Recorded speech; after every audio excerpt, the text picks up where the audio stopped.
I hate church. There, I said it. And not in the, I'd rather sleep in on Sundays kind of way. No, I hated the whole getting dressed up to be around people that didn't particularly like you, judged you, and really didn't live the life they preached about kind of way. Every Sunday felt like a punishment wrapped in cheap lace and questionable theology. I was forced into these stiff pastel-colored dresses looking like a frail hostage, complete with white stockings that I'm convinced were created by someone who despised children. And don't even get me started on the hair bows, big enough to pick up satellite signals. Ridiculous. Then came the main event. Sit still, don't talk, nod politely while someone stood behind a pulpit trying to explain something they barely understood themselves.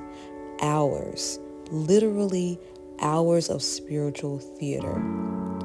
There were tears, there was shouting, there was sweating, and let's be real, it was exhausting. Church was the original emotional roller coaster, and nobody gave you a seatbelt. But if I'm honest, there were things that I loved. I loved seeing my family all in one place, hugs, jokes, and that joyful noise only Black families can make. I love the food. The smell of fried fish during altar call is an experience I highly recommend. Oh, and I love the naps. Those naps in my mama's lap were premium, better than Ambien. And the music saved me. It wasn't just background noise, it was breath, literally, my lifeline. My grandfather was the pastor, so naturally, I had to be a part of something. So I chose singing. The choir was my only escape. Even though we stayed in practice for hours, I loved it.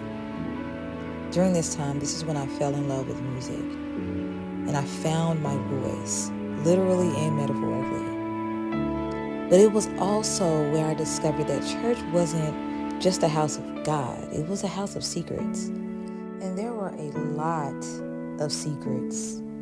I was young, still figuring out who I was, and suddenly was staring down the weight of grown folks' sins, sexual misconduct, cover-ups, whispers in church halls that should have been screams. And suddenly, Sunday service didn't feel so safe. And here's where accountability comes in. For years, I blamed church. I blamed church for all of my issues. I blamed the building, the rituals, the people wearing masks made of scripture. But the truth is, I had to stop dragging my wounds around like accessories. Church didn't break me, people did. Flawed, fearful, messy people hiding behind religion. So I learned to unlearn.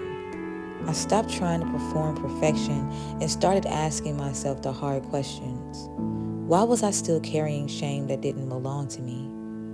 Why was I quiet about pain that had its own microphone? Why did I learn to sing before I learned to speak up? This isn't a church bashing story. This is a healing story, and we're just beginning. One thing about self-love, it isn't just bubble baths and affirmations. It's saying, that hurt me. That wasn't okay. But I will not let it define me. So yeah, I hated church, but I needed it too, because it gave me music, memories, and a mirror, most importantly. And eventually, I learned to look at my reflection and say, you're allowed to question what tried to silence you. You're allowed to heal out loud. If this story resonated with you, go ahead and hit the like button, share and subscribe. And like always, enjoy the journey.